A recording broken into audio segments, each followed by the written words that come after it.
ಇವತ್ತು ನಾನೀಗ ಇಲ್ಲಿ ಹಾರುಗೇರಿ ಕ್ರಾಸ್ನಾಗ ಇದೀನಿ ನೋಡ್ರಿ. ಅಲ್ಲಿ ದಾರಿಯಲ್ಲಿ ಬರಬೇಕಾದ್ರೆ ಒಂದು ಆಕ್ಸಿಡೆಂಟ್ ಆಗಿತ್ತು ರೀ. ಇಲ್ಲೇ ಹಾರುಗೇರಿ ಕ್ರಾಸಿನ ಹತ್ರನ ಕಾರ್ ಹೋಗಿ ಗಿಡಕ್ಕೆ ಹೊಡೆದಿತ್ತು. ನಮ್ಮ ಆಟೋ ಅಲ್ಲೇ ಹಾಸಿ ಬರತ್ತಿತ್ತು. ನನಗೇನು ರೀ ಆಕ್ಸಿಡೆಂಟ್ ಆದ ತಕ್ಷಣ ಯಾರ ಸತ್ತಾರನ್ನ ನೋಡಬೇಕು ಅಂತ ಆಸೆ ರೀ ನನಗೆ. ಸತ್ತವ್ರನ್ನ ನೇರವಾಗಿ ನೋಡಲ್ಲ, ನಾನು ಒಮ್ಮೆ ನೋಡಿಲ್ಲ, ನೋಡ್ಬೇಕು ಅನ್ನಿಸ್ತು. ಆದರೆ ಆಲ್ರೆಡಿ ಕಾರ್ ಗಾಡಿಯಾಗ ಸತ್ತಿದ್ರಂತವ್ರು ಇಬ್ಬರು.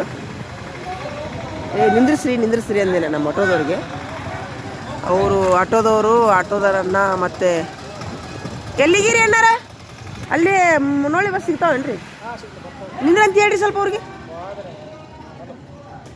ಅಲ್ಲಿ ಬೇರೆ ರೂಟ್ ಐತೇನ್ರಿ? ಅಲ್ಲಿ ಮತ್ತೆ ಬೇರೆ ರೂಟ್ ಐತಿ? ಅಯ್ಯೋ ಹೇಳಿಲ್ಲಲ್ರಿಪ್ಪ. ನಿಂದ್ರಿಸ್ರಿ ಸ್ವಲ್ಪ. ಅಡುಗದ್ದಲ್ದೊಳಗೆ ಆಟೋ ಹೋತು. ಅವಾಗ ಏನಾಯ್ತು ರೀ, ಆಟೋದೊಳಗೆ ಅಣ್ಣ ಏನಂದ, ಸತ್ತಿರ್ತಾರೆ ಇವತ್ತು ಪಂಚಮಿ, ಸತ್ತವ್ರು ನೋಡಬಾರ್ದು ಇವತ್ತು ಅಂದ್ರಿ. ಪಾಪ ಅವ್ರು ನಂಬ್ಯಾರ್ರಿ, ಹಾಗೆ ನಂಬ್ಯಾರ. ಒಳ್ಳೆ ಆಟೋದೊಳಗೆ ಒಬ್ಬಾಕಿ ನಮ್ಮ ಸಿಸ್ಟರ್ ಥರ ಇದ್ಲಕ್ಕಿ, ಸತ್ತವ್ರು ನೋಡಬಾರ್ದ್ರಿ ಇವತ್ತು, ಅವು ದುರ್ಮರನ್ನ ನೋಡಬಾರ್ದು ಅಂತಂದು. ಖರೆ ಅವರು ಹೇಳಿದ್ದು ಬರೋಬ್ಬರಿ ಐತ್ರಿ. ಆದರೆ ನನಗೆ ನಮ್ಮ ಜೀವನದೊಳಗೆ ಏನಾಗಿತ್ತು ಅಂದ್ರೆ ರೀ, ನಾವು ಒಂದು ಕಾಲಕ್ಕೆ PUC ಅದೇ ಮದುವೆ ಆದ ಹೊಸ್ತರಲ್ಲಿ ಮನೆ ಹಿತ್ತಲ್ದಾಗ ಹೋಗಕ್ಕೆ ಹೆದರ್ತಿದ್ವಿ ರೀ. ನಾವು ಬರೀ ಹಿತ್ತಲ್ದಾಗ ಬಾಗಲ್ ತೆಗಿಯಕ್ಕೆ ಹೆದರ್ತಿದ್ವಿ.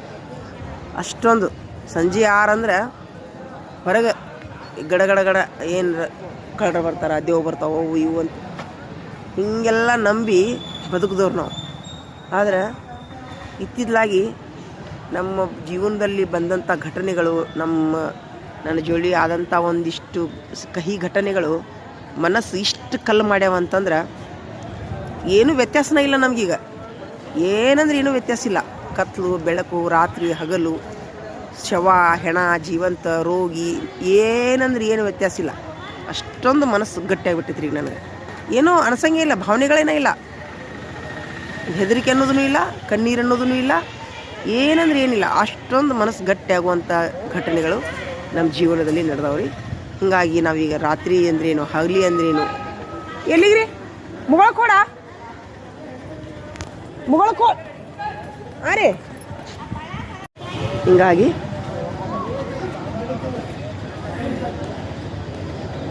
ಜೀವನದಲ್ಲಿ ಬರುವಂಥ ಈ ಏರಿಳಿತಗಳಿದಾವಲ್ಲ, ಮನಸ್ಸನ್ನು ಕಲ್ಲು ಮಾಡ್ತಾವ್ರಿ.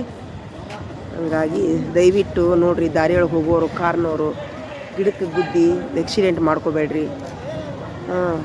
ನಿಮ್ಮ ಅಮೂಲ್ಯವಾದಂಥ ಜೀವನಗಳನ್ನು ಕಳ್ಕೋಬೇಡ್ರಿ ಅಂತ ನನ್ನೊಂದು ವಿನಂತಿ. ಏನು ರೀ ಇದರಿಂದ ಏನು ಅಂತಂದ್ರೆ, ಮನಸ್ಸು ಕಲ್ಲಾಗಕ್ಕೆ ನಮ್ಮ ಏನು ಜೀವನ ಶೈಲಿನೇ ಕಾರಣ, ನಮ್ಮ ಮನೆಯಲ್ಲಿ ನಡೆಯುವಂಥ ಘಟನೆಗಳೇ ಕಾರಣ. ನಾವು ಧೈರ್ಯವಂತರಾಗಕ್ಕೆ, ಗಟ್ಟಿಯಾಗಕ್ಕೆ, ಅಂಜಬುರುಕರಾಗಕ್ಕೆ, ನಮ್ಮ ಮನೆತನದಲ್ಲಿ ನಡೆಯುವಂಥ, ನಮ್ಮ ಜೊತೆ ನಡೆದಂಥ ಘಟನೆಗಳು, ನಮ್ಮ ಜೋಡಿ ವರ್ತಿಸುವಂಥ ಜನರ ಒಂದು ನಡವಳಿಕೆಗಳೇ ನಮ್ಮ ಮನಸ್ಸನ್ನು ಬದಲು ಮಾಡ್ತಾವೆ ಅನ್ನೋಕೆ ಒಂದು ಕಾರಣ ಆಯ್ತು ನೋಡ್ರಿ. ಅದಕ್ಕೆ ಅನ್ನಾಗ ಹೇಳಿ ಬಂದೆ ನಾನು, ನಮ್ಮ ಜೀವನದಲ್ಲಿ ತುಂಬ ಕಹಿ ಘಟನೆಗಳು ನಡೆದವಣ್ಣ. ಹೀಗಾಗಿ ನನಗೆ ಯಾವುದೂ ವ್ಯತ್ಯಾಸ ಇಲ್ಲ. ಹೆದರಿಕೆ, ಅದು ಅಂಜಿಕೆ, ಅಳಿಕು, ರಾತ್ರಿ 12 ಗಂಟೆಗೆ ಏನು ಬಾಗಿಲ ತೆಗಿತೀವ್ರಿ ನಾವು. ಯಾಕಂದ್ರೆ ನಾನು ದೆವ್ವಕ್ಕೆ ಭಾಳ ಅಂಜಿತಿದ್ದೀನಿ ರೀ ಮೊದಲು. ಅದು ಒಂದು ಸರಿ ನಮ್ಮ ಮನೆ ಪಕ್ಕದೊಳಗನ ಒಂದು ದೆವ್ವ ಬಂದುಬಿಡ್ತ್ರಿ. ಹೆಂಗೆ ದೆವ್ವ ಬಂತಂದ್ರೆ, ನಮ್ಮ ಮನೆ ಗೋಡೆಗೆ ಹತ್ತಿದಂಥ ಒಂದು ಬಾಡಿಗೆ ಮನೆಯೊಳಗೆ ಅವ್ರ ಮನೆ ಗೋಡಿ, ನಮ್ಮ ಮನೆ ಗೋಡಿ ಒಂದೇ. ಆ ಮನೆ ಹೋಗಿ ನಾವು 1 ವರ್ಷ ಆಗಿತ್ತು. ಆ ಹುಡುಗಿ ಮೈಯೊಳಗೆ ದೆವ್ವ ಬಂದುಬಿಡ್ತ್ರಿ. ಅದೇ ಫಸ್ಟ್ ಟೈಮ್ ನಾನು ದೆವ್ವ ಬರುವಂಥ ಹುಡುಗಿನ, ಏರಿಯಾನ ಅಥವಾ ದೆವ್ವದ ಸುದ್ದಿ ಕೇಳಿದ್ದು, ಈಗ ಒಂದು 2-3 ವರ್ಷದ ಹಿಂದೆ. ಅವಾಗ ಆ ದೆವ್ವ ದಿನಾನು ಆಕಿ ಮೈಯಾಗ ಬಂದ ತಕ್ಷಣ ಆಕಿ 7 ಗಂಟೆಯಿಂದ ಮಾತಾಡೋಕ್ಕೆ ಚಲೋ ಮಾಡೋಕ್ರಿ ಆಕಿ. ಅದು ಕೇಳಿ ನಾ ಏನು ಮಾಡಿದೆ, ಇತ್ತಿತ್ತಲಾಗಿ ನಮ್ಮ ಮನೆಯೊಳಗೆ ದೆವ್ವ ಬರಲಾರ್ದಂಗೆ ಮಾಡಪ್ಪ ದೇವ್ರಂತ ನಾನು ಪ್ರಾರ್ಥನೆ ಮಾಡಿದೆ. ನಮ್ಮ ಮನ್ಯಾಗ ಬರಲಿನೂ ಇಲ್ಲರಿ ಅದು. ಈಗ ನಾ ಏನು ಮಾಡ್ತೀನಿ ಅಂದರೆ, ನನ್ನ ಬ್ಯಾಗ್ನಲ್ಲಿ ಸದಾ ನಾನು ಕುರಾನ್ ಇಟ್ಕೊಂಡು ಅಡ್ಡಾಡ್ತೀನಿ, ಸದಾ ವಜೂದಿಂದ ಇರ್ತೀನಿ, ಸದಾ ದೇವರಿಗೆ ಪ್ರಾರ್ಥನೆ ಮಾಡ್ತೀನಿ. ದೆವ್ವ, ಭೂತ, ಕಳ್ಳರು, ಕಾಕರಿಂದ ನಮ್ಮನ್ನು ಉಳಿಸಪ್ಪ ದೇವ್ರ. ಯಾವುದೇ ವಸ್ತುಗಳು ನಮ್ಮಿಂದ ಕಳ್ಳತನ ಆಗಲಾರ್ದಂಗೆ ಮಾಡಪ್ಪ ದೇವ್ರ. ಕೆಟ್ಟ ದೃಷ್ಟಿ ಬೀಳಾರ್ದಂಗೆ ಮಾಡಪ್ಪ ದೇವ್ರ. ನಮ್ಮ ಮನೆ ವಸ್ತುಗಳು, ನಮ್ಮ ಮನೆಯ ಮಕ್ಕಳು ಆಕ್ಸಿಡೆಂಟ್ಲಿಂದ ಪಾರು ಮಾಡಪ್ಪ ದೇವ್ರ.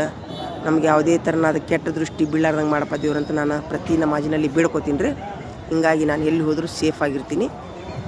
ಯಾಕಂದ್ರೆ ಕೊಲ್ಲೋನ್ಕಿಂತಲೂ ಕಾಯೋ ದೊಡ್ಡವ.